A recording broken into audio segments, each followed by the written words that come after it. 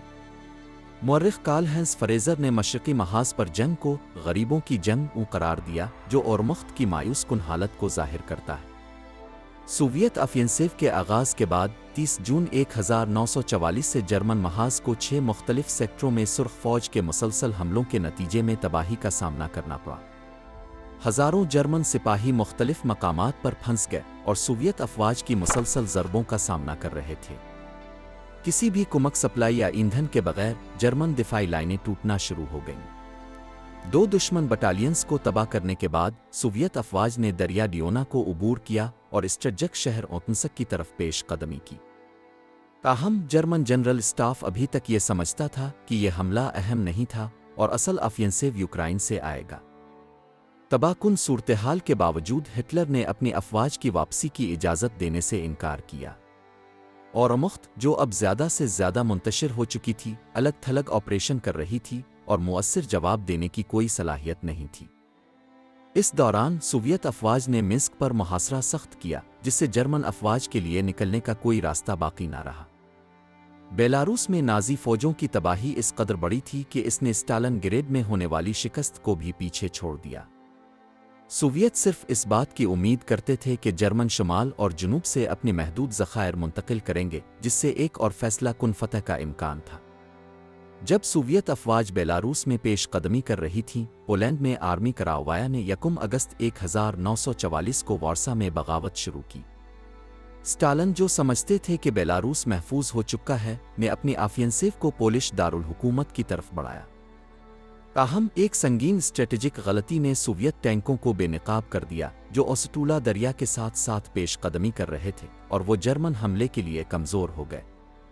اس کمزوری کا فائدہ اٹھاتے ہوئے جرمن مارشل والٹر ماڈل نے ایک بھرپور جوابی حملہ کیا۔ صرف 48 گھنٹوں میں سوویت کو ایک تباہ کن شکست کا سامنا کرنا پڑا کیونکہ ان کا حملہ ایندھن کی کمی کی وجہ سے منہدم ہو گیا، جس سے جرمنوں کو ایک مختصر لیکن مؤثر جوابی حملہ کرنے کا موقع ملا۔ جب سرخ فوج تھک چکی تھی اور پولش مزاحمت کو مکمل طور پر ختم کر دیا گیا تھا، جرمنوں نے بیلاروس کے مرکز میں عارضی طور پر اپنے آپ کو دوبارہ منظم کر لیا۔ اگرچہ منسک اور بابروسک سوویت کے ہاتھوں میں تھے، اسٹالن نے فوری طور پر آپریشن باگراتین کو ختم کرنے کا حکم دیا کیونکہ فوری طور پر مزید پیش قدمی ممکن نہیں تھی۔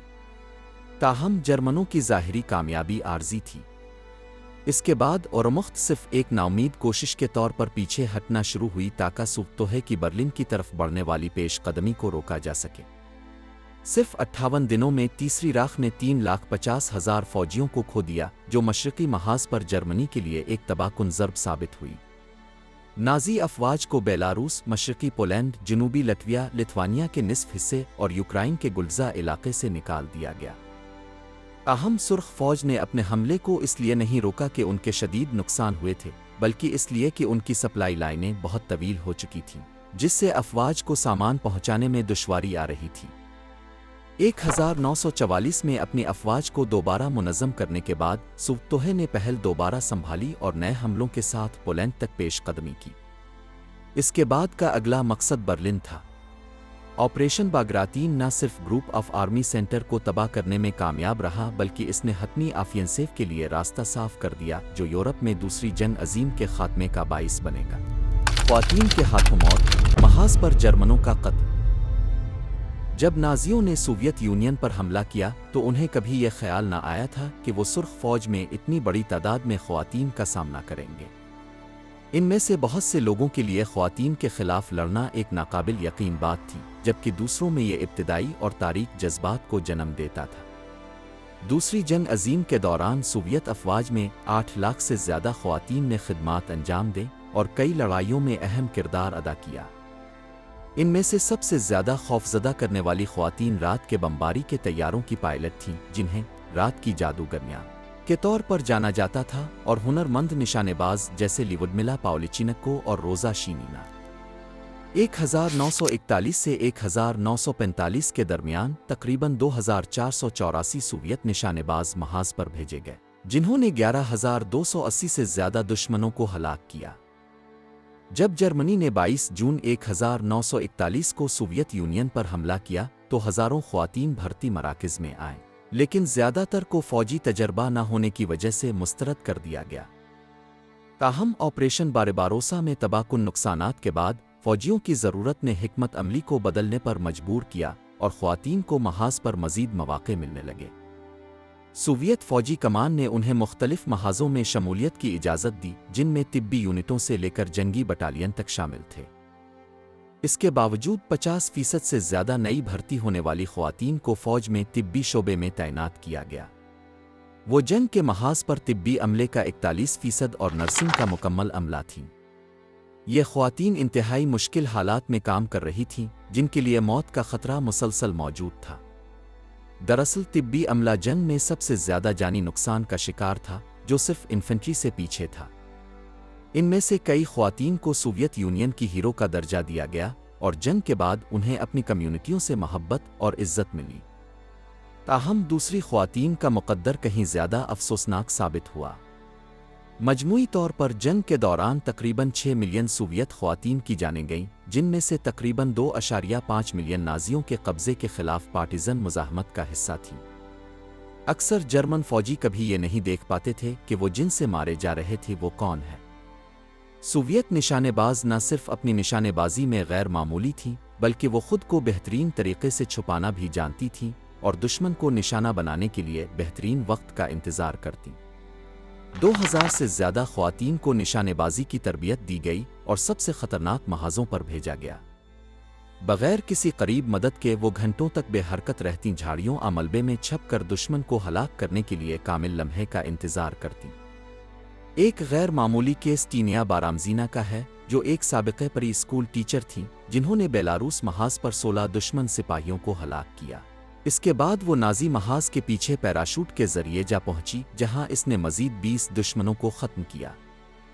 ایک مشن کے دوران وہ ایک خندق میں پھنس گئیں جب وہ اپنے زخمی ساتھیوں کی مدد کر رہی تھیں۔ جیسے ہی انہوں نے 3 جرمن فوجیوں کو قریب آتے دیکھا، انہوں نے اپنی مشین گن سے فائرنگ کی اور فوراً ان کو ہلاک کر دیا۔ مزید دشمن آئے لیکن وہ فائرنگ کرتی رہیں یہاں تک کہ ان کے گولے ختم ہو گئے۔ گولہ بارود ختم ہونے اور بچنے کا کوئی طریقہ نہ ہونے کے بعد وہ محاصرے میں آ گئیں۔ 2 نازی فوجیوں نے خندق میں داخل ہو کر انہیں بری طرح مارا پیٹا اور ان کے بالوں سے گھسیٹ کر باہر نکالا۔ پھر انہوں نے بے رحمی سے انہیں اذیت دی، بائنٹ سے چھرا گیونپتی ہوئے، جبکہ وہ انہیں گالیاں دے کر کہہ رہی تھیں کہ وہ اپنے جرائم کا حساب دیں گے۔ ایک فوجی نے ان کی زندگی ختم کرنے کا فیصلہ کیا اور ایک اینٹی ٹینک رائفل استعمال کرتے ہوئے، جو اسٹیل کے بلٹ پروف شیل کو چھیدنے کے لیے ڈیزائن کی گئی تھی، انہیں نقطہ نظر سے گولی مار کر ہلاک کر دیا۔ جب ان کے ساتھیوں نے ان کی لاش کو صبح کے وقت پایا تو وہ مکمل طور پر ناقابل شناخت ہو چکی تھی۔ سایہ میں قتل عام، پارٹیزن کی لڑائی اور شہادت۔ جب جرمن فوجیں سوویت یونین پر حملہ آور ہوئیں، مزاحمت مختلف شہروں اور گاؤں میں ابھری۔ مردوں اور عورتوں نے دشمن کے خلاف تنظیمیں قائم کیں۔ ان میں سے کئی خواتین نے خفیہ جدوجہد کو اپنے وطن کی حفاظت کا ایک موقع سمجھا، کیونکہ سرخ فوج انہیں آسانی سے اپنی صفوں میں شامل نہیں کرتی تھی۔ ان میں سے کچھ سب سے بہادر اور نمایاں لڑاکا وہ نوجوان تھیں جنہوں نے اپنی قربانی کے ساتھ تاریخ رقم کی۔ اکتوبر 1941 میں ماسکو کی 18 سالہ طالبہ زویا کوسموڈیمینسکایا نے ایک پارٹیزن گروپ میں شمولیت اختیار کی۔ اپنے ساتھیوں کے ساتھ وہ مقبوضہ علاقے میں دراندازی کرتی تھی، جہاں وہ جرمن پیش قدمی کو روکنے کے لیے مواصلاتی راستوں کو تباہ کرتی اور راستوں میں دھماکہ خیز مواد بچھاتی۔ اسی سال 27 نومبر کو کوسموڈیمینسکایا کو پیٹریشچیوو کے گاؤں کو آگ لگانے کی ذمہ داری دی گئی، جہاں جرمن کی ایک کیولری ریجمنٹ قیام پذیر تھی۔ اپنے ساتھی بورس کرائنوو اور ویسلی کلوبکوف کے ساتھ اس نے 3 گھروں کو آگ لگا دی، اس سے پہلے کہ وہ چوتھے گھر کو بھی نظر آتش کرنے کی کوشش کرتی۔ اسی دوران وہ اکیلی کام کرتے ہوئے پکڑی گئی۔ اس کی گرفتاری کے بعد اسے وحشیانہ تفتیش کا سامنا کرنا پڑا۔ اس سے اس کے کپڑے نوچ لیے گئے، بے رحمی سے اس کی پٹائی کی گئی اور 200 کوڑے لگائے گئے۔ اس کے علاوہ اس کے جسم کے مختلف حصوں کو جلتا ہوا لوہا لگا کر جلایا گیا۔ اذیت کے باوجود اس نے اپنے ساتھیوں کے بارے میں کچھ نہیں بتایا۔ اگلے دن اسے گاؤں کے چوراہے پر ایک پوسٹر کے ساتھ لٹکایا گیا جس پر لکھا تھا آگ لگانے والی۔ وہاں مقامی آبادی کی نگاہوں کے سامنے نازیوں نے اسے پھانسی دے دی۔ اس کا جسم ایک انتباہ کے طور پر آویزاں کیا گیا۔ 16 فروری 1942 کو اسے سوویت یونین کی ہیروئن کا خطاب دینے والی پہلی عورت کا اعزاز دیا گیا۔ تاہم کوسموڈیمینسکایا وہ سب سے کم عمر نہیں تھیں جنہوں نے یہ اعزاز حاصل کیا۔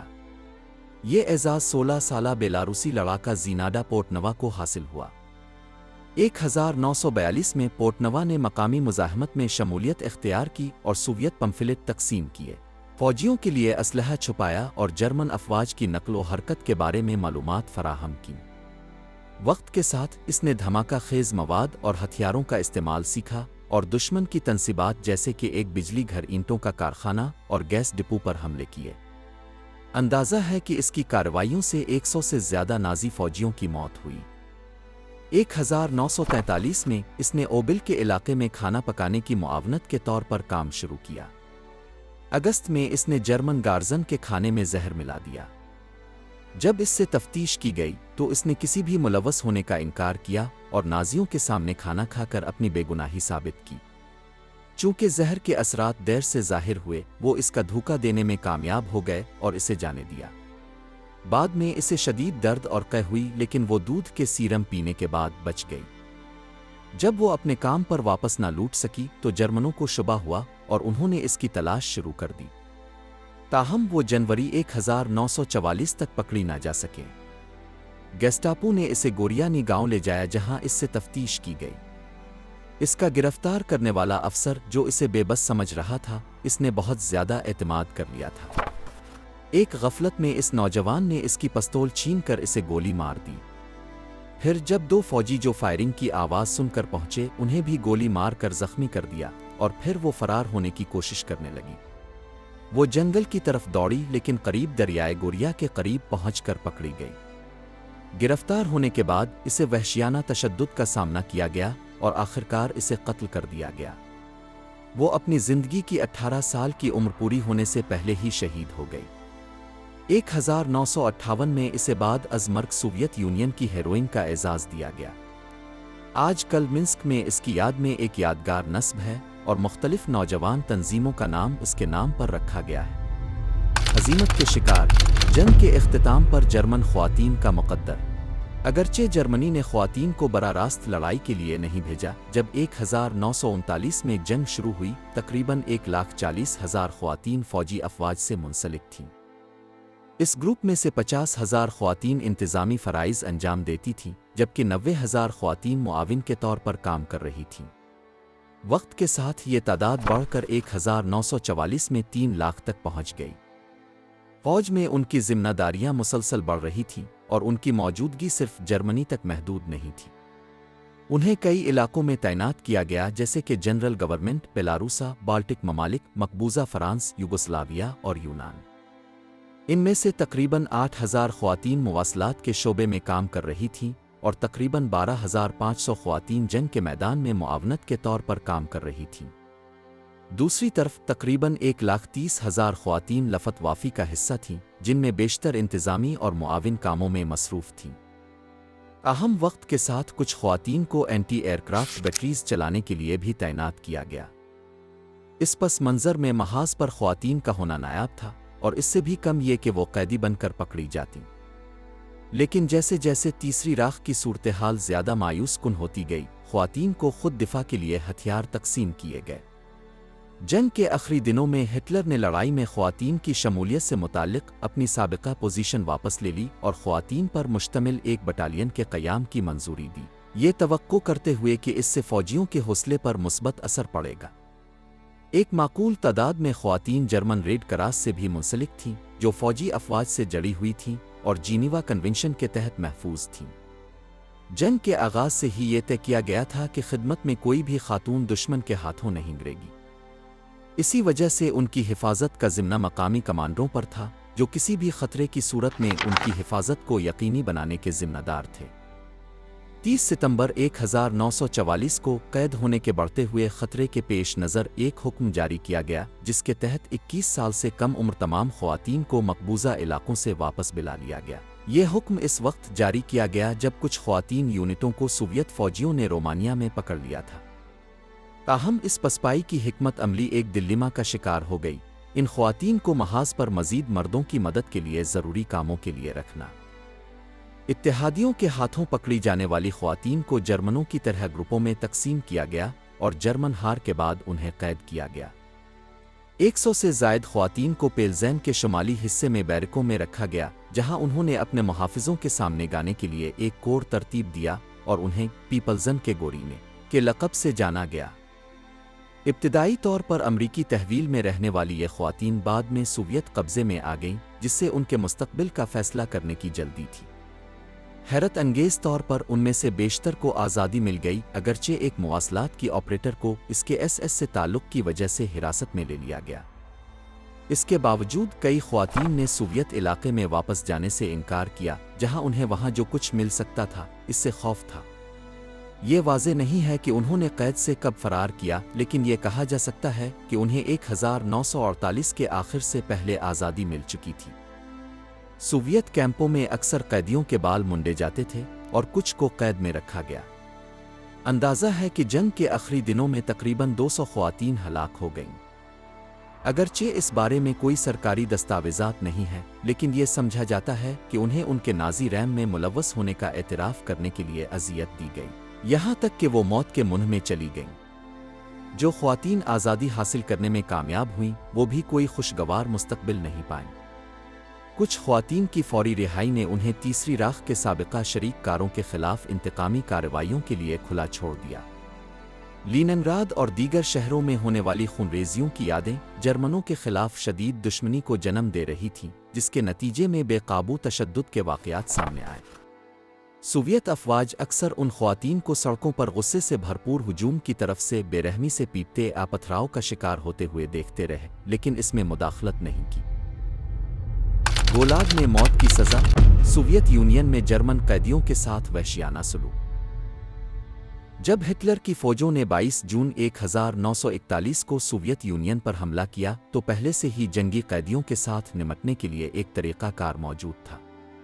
یہ گولاگ تھا جو حراستی کیمپوں کا ایک نیٹ ورک تھا جہاں حکام کو قیدیوں کی تفتیش اور انتظام میں تجربہ حاصل تھا۔ آپریشن بارباروسا کے آغاز پر سوویت یونین کے پاس جنگی قیدیوں کے لیے 8 مراکز تھے، جن میں سے کچھ افسران کے لیے مختص تھے اور کچھ کی حالتیں مزید سخت تھیں۔ جرمن فوجوں کی تیز رفتار پیش قدمی کے باعث یوکرائن اور کیریلیا میں 30 مزید تنصیبات جلدی سے قائم کی گئیں۔ تاہم اورمخت کی تیز پیش قدمی کی وجہ سے ایک ماہ کے اندر صرف 19 مراکز سوویت کنٹرول میں رہ گئے۔ جنگ کے ابتدائی مراحل میں جرمن قیدیوں کی تعداد کم تھی کیونکہ سوویت افواج مسلسل پسپائی اختیار کر رہی تھیں۔ جنگ کے بعد کیے گئے جرمن مطالعات سے پتہ چلتا ہے کہ 1941 کے آخر تک تقریباً 30,000 جرمن فوجی پکڑے گئے تھے۔ ان میں صرف جرمن نہیں بلکہ بلغاریہ، رومانیہ اور اٹلی کے فوجی بھی شامل تھے۔ کیمپوں میں طبی سہولتوں کی کمی اور سوویت فوجیوں اور مقامی آبادی کا نفرت انگیز رویہ قیدیوں کی موت کی شرح کو بڑھاتا تھا، جس سے مزید خوراک کی فراہمی اور رحم کے کوئی آثار نہیں ملتے تھے۔ نہ صرف سوویتوں نے جرمنوں سے نفرت کی تھی، بلکہ رومانیہ کے فوجیوں نے بھی اورمخت کے افسران کے خلاف گہری نفرت ظاہر کی تھی۔ ہزاروں رومانیہ کے فوجیوں کو نازیوں نے اسٹالن گریڈ اور مشرقی محاذ پر لڑنے پر مجبور کیا تھا۔ جب وہ 1942 میں پکڑے گئے، سوویت یونین نے ان اور جرمن فوجیوں کے درمیان کوئی تفریق نہیں کی۔ تاہم رومانیہ کے فوجیوں نے اپنے ساتھ کیے گئے سلوک کو کبھی نہیں بھلا دیا۔ قیدیوں کے منتقلی کے دوران جب وہ ولگا دریا عبور کر رہے تھے، کئی رومانیہ کے فوجیوں نے موقع کا فائدہ اٹھاتے ہوئے اپنے اذیت دینے والے جرمن افسران کو دریا میں پھینک دیا، جس سے کئی افسران ہلاک ہو گئے۔ 1943 کے موسم بہار تک سوویت حکام نے قیدیوں کا تفصیل سے ریکارڈ رکھنا شروع کیا اور انہیں ازبکستان، آستراخان اور کروگنڈا جیسے مستقل کیمپوں میں منتقل کرنا شروع کیا۔ یہ سفر ٹرینوں میں کیا جاتا تھا جو انسانوں سے بھری ہوتی تھیں، اور یہ سفر کئی ہفتوں تک جاری رہتا تھا۔ پانی اور خوراک کی کمی، ٹرینوں کی زیادہ تعداد اور سامان کی کمی کی وجہ سے ابتدائی 30,000 قیدیوں میں سے صرف نصف زندہ پہنچے۔ اس سے کچھ عرصہ پہلے پروڈا نے اسٹالن کا ایک خطاب شائع کیا تھا جسے لاکھوں افراد نے سنا تھا، جس میں اس نے ہر جرمن فوجی کو ختم کرنے کا حکم دیا تھا۔ سپریم لیڈر کو چیلنج کرنا موت کی سزا کے مترادف تھا، لیکن انہیں جینیوا کنونشن کی خلاف ورزی کرنے پر بھی مقدمے کا سامنا کرنا پڑتا۔ اس پیچیدہ صورتحال میں سرخ فوج کی افواج اور خفیہ پولیس کے اہلکاروں نے ترک کرنے کا راستہ اختیار کیا اور قیدیوں کو آہستہ آہستہ اور تکلیف دہ طریقے سے مرنے کے لیے چھوڑ دیا۔ سرخ فوج نے 1944 میں فیصلہ کن فتوحات حاصل کیں۔ صرف اسی سال کی دوسری نصف میں 7 لاکھ محور افواج کے فوجیوں کو پکڑ لیا۔ حراستی کیمپوں میں جگہ کی کمی، خوراک، طبی سامان، لباس اور نقل و حمل کے ذرائع کی کمی تھی۔ یہ بحران اس وقت مزید بڑھا جب قیدیوں کو پکڑے جانے کے بعد ان کی تمام اشیاء اور لباس چھین لیے جاتے تھے۔ سردیوں کے پہلے مہینوں میں ہزاروں قیدی سردی، غذائیت کی کمی، دل کے مسائل اور ٹافوس کے پھیلاؤ کی وجہ سے ہلاک ہو گئے۔ یہ صورتحال 1945 تک جاری رہی، جب تیسری راکھ کا خاتمہ ہوا اور مزید جرمن اور اتحادی فوجیوں نے ہتھیار ڈالے۔ سوویت یونین نے قیدیوں کی قید ان کی منتقلی کی حالتوں کو بہتر بنانے کی کوئی جلدی نہیں دکھائی۔ 1 جنوری سے 13 مئی 1945 کے درمیان سوویت فوجوں نے مختلف محاذوں سے تقریباً 50 لاکھ قیدی پکڑے۔ 3 سال بعد ان میں سے صرف 43% زندہ بچا تھا۔ گوٹلوب بائڈرمین، لٹویا میں جرمن قیدی سپاہی۔ گوٹلوب بائڈرمین جرمن فوج کی ایک 3-2 انفنٹری ڈویژن کے افسر 1941 میں مشرقی محاذ پر تعینات ہوئے تھے۔ انہوں نے کریمیا، سیباستاپول، لیننگراد اور کرلینڈیا کے بولسون میں لڑائیاں لڑیں۔ یہ آخری علاقہ وہ تھا جہاں ان کی پوری یونٹ 8 مئی 1945 کو سوویت فوج کے ہاتھوں قید ہو گئی۔ کئی سال بعد ان کی کہانی 2000 میں ان کی یادداشتوں کی اشاعت کے ساتھ سامنے آئی، جس میں انہوں نے مشرقی محاذ پر پیش آنے والے واقعات اور سوویت فوج کے ہاتھوں ملنے والے سلوک کی تفصیل سے وضاحت کی۔ ان کے قیدیوں کے ساتھ پہلا سامنا انتہائی پرتشدد تھا۔ ان کے یونیفارم سے بغیر کسی رحم کے نشانیاں اور تمغے نکالے گئے۔ جب انہیں کھڑا کیا گیا اور ہاتھ اوپر کیے گئے تو سپاہیوں نے دیکھا کہ ان سے گھڑیاں اور انگوٹھیاں چھین لی جا رہی ہیں۔ اس کے بعد قیدیوں کو 3 دن تک بغیر کھانے کے چلایا گیا، جس کے دوران انہیں بھوک کو کم کرنے کے لیے گھاس اور درختوں کی چھال کھانی پڑی۔ اس کے بعد ان کی پہلی خوراک شوربے والی گوبھی کا بنا ہوا تھا۔ پھر انہیں لٹویا کے شہر سلوکا کے ایک قید خانے منتقل کر دیا گیا، جہاں انہیں ایک اینٹی فاشسٹ تنظیم کے اراکین، جنہیں جرمن افسران نے چھوڑ دیا تھا، سے ملاقات ہوئی۔ اس گروہ نے قیدیوں کو کمیونزم کے فوائد سمجھانے کی کوشش کی اور یہ وعدہ کیا کہ وہ ان کے خاندانوں کو خط بھیجیں گے، مگر یہ سب جھوٹ تھا اور ان کا مقصد صرف معلومات حاصل کرنا تھا۔ بعد میں محافظوں نے قیدیوں کو ننگا کر کے ان کے جسموں کی تفتیش کی تاکہ اس بات کا پتہ چل سکے کہ آیا ان کے جسم پر SS کے نشان ہیں یا نہیں، کیونکہ ایسا نشان ہونے کا مطلب تھا کہ ان کی موت یقینی تھی۔ اگرچہ بائیڈرمین نے قتل ہوتے ہوئے کسی قیدی کو نہیں دیکھا، لیکن انہوں نے نوٹ کیا کہ جن قیدیوں کے جسم پر یہ نشان تھا، انہیں گروہ سے علیحدہ کر دیا گیا اور ان کے بارے میں کبھی کچھ نہیں سنا گیا۔ کہا جاتا ہے کہ انہیں اسی کیمپ میں مار ڈالا گیا۔ جولائی میں کیمپ کو بند کر دیا گیا اور قیدیوں کو مختلف کام کے کیمپوں میں تقسیم کر دیا گیا۔ وہاں بائیڈرمین نے 1944 میں پکڑے گئے جرمن قیدیوں کو دیکھا اور ان کے حالت پر صدمہ ہوا۔ انہوں نے انہیں انسانی سائے کے طور پر بیان کیا، جن کے سر منڈے ہوئے تھے، چہرے دبی ہوئی شکل کے تھے اور آنکھوں میں مایوسی تھی۔ ان کی جلد رنگت میں مکیالا پن تھا، وہ لکڑی کے بدحال جوتوں میں مشکل سے چلتے تھے اور ان کے کپڑے چٹخے ہوئے تھے۔ اگرچہ بائیڈرمین نے قید میں 1 سال سے بھی کم وقت گزارا تھا، مگر ان کے لیے ان کا منظر ایک بے امیدی کا تاثر پیش کرتا تھا۔ 7 نومبر کو سوویت محافظوں نے بائیڈرمین اور ان کے ساتھیوں کو بتایا کہ اورمخت اب موجود نہیں رہی، فوجی عہدے ختم کر دیے گئے ہیں اور اب انہیں وہ تمام نقصان پورا کرنا ہوگا جو فاشسٹوں نے سوویت یونین کو پہنچایا۔ جنگ کے دوران سوویت یونین کے ہاتھوں پکڑے جانے والے قیدیوں کی صحیح تعداد کا کوئی مستند ریکارڈ نہیں ہے۔ جرمنی اور سوویت یونین دونوں کے اعداد و شمار میں کافی فرق ہے، جس کی وجہ سے ایک درست تعداد معلوم کرنا مشکل ہے۔ تاہم اندازے کے مطابق قیدیوں کی تعداد 1 ملین سے زیادہ ہو سکتی ہے۔ 1948 میں بائیڈرمین سمیت بہت سے جرمن قیدیوں کو مرحلہ وار رہا کر دیا گیا۔ قید میں اپنے وقت کے دوران وہ مختلف کیمپوں سے ہوتے ہوئے لٹویا سے سیبریا اور پھر قفقاز کے علاقے میں گاگرلوو کے ایک جبری کام کے مرکز تک پہنچے۔ ایک دن ان اور 50 دوسرے قیدیوں کو اکٹھا کر کے ایک ٹرین میں سوار کیا گیا، بغیر یہ بتائے کہ ان کا کیا مقصد ہے۔ شروع میں انہوں نے سمجھا کہ انہیں دوسرے کیمپ میں منتقل کیا جا رہا ہے، لیکن جیسے ہی ان کو مغرب کی طرف سفر کرتے ہوئے دیکھا، انہیں امید پیدا ہوئی۔ تقریباً 7 دن کے سفر کے بعد وہ اپنی آخری اسٹیشن فرانکفرٹ، جو اوڈر کے قریب تھا، پہنچے۔ ٹرین سے اترتے وقت انہیں قطار میں کھڑا ہونے کو کہا گیا اور ان کی تمام چیزیں زمین پر رکھی گئیں۔ جرمن اور اتحادی حکام کے نمائندوں نے ان کی چیزوں کو باریک بینی سے چیک کیا۔ بائیڈرمین نے یہ معائنہ بغیر کسی مسئلے کے پاس کیا، لیکن ان کے ساتھ موجود ایک لیفٹیننٹ کے پاس ایک لکڑی کا بند ڈبہ تھا۔ معائنے کے دوران ایک افسر نے اس سیل کو توڑا اور اس کے اندر ایک آئرن کراس پایا۔ نتیجے کے طور پر اس لیفٹیننٹ کو واپس ٹرین میں بھیج دیا گیا اور دوسرے مقام پر منتقل کر دیا گیا۔ وہ کئی سالوں تک دوبارہ جرمن سرزمین پر نہیں قدم رکھ سکا۔ وہ بھیانک حقیقت جو ختم نہ ہوئی، دوسری جنگ عظیم کے بعد جرمن قیدی نازی جرمنی کی طرف سے سوویت سرزمین پر ہونے والی تباہی کی سطح کے پیش نظر ملک کی بحالی ایک طویل عمل سمجھا جا رہا تھا۔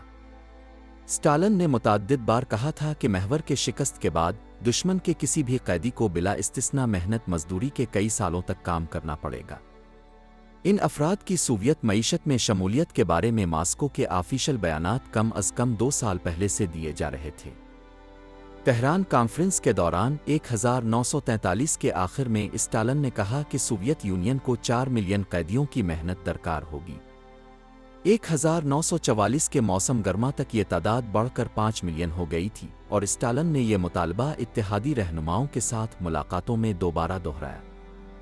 16 دسمبر 1944 کو ایک عمومی حکم جاری کیا گیا جس میں کہا گیا کہ جرمن مردوں کو جو 17 سے 45 سال کے درمیان ہیں اور 18 سے 30 سال کی تمام خواتین جنہیں ایجنسی کے زیر اثر علاقوں سے نکالا گیا تھا اور جو کام کرنے کے قابل ہیں، انہیں سوویت یونین بھیجا جائے گا۔ صرف 8 ہفتوں میں 1,10,000 افراد کا انتخاب کیا گیا اور انہیں منتقل کیا گیا۔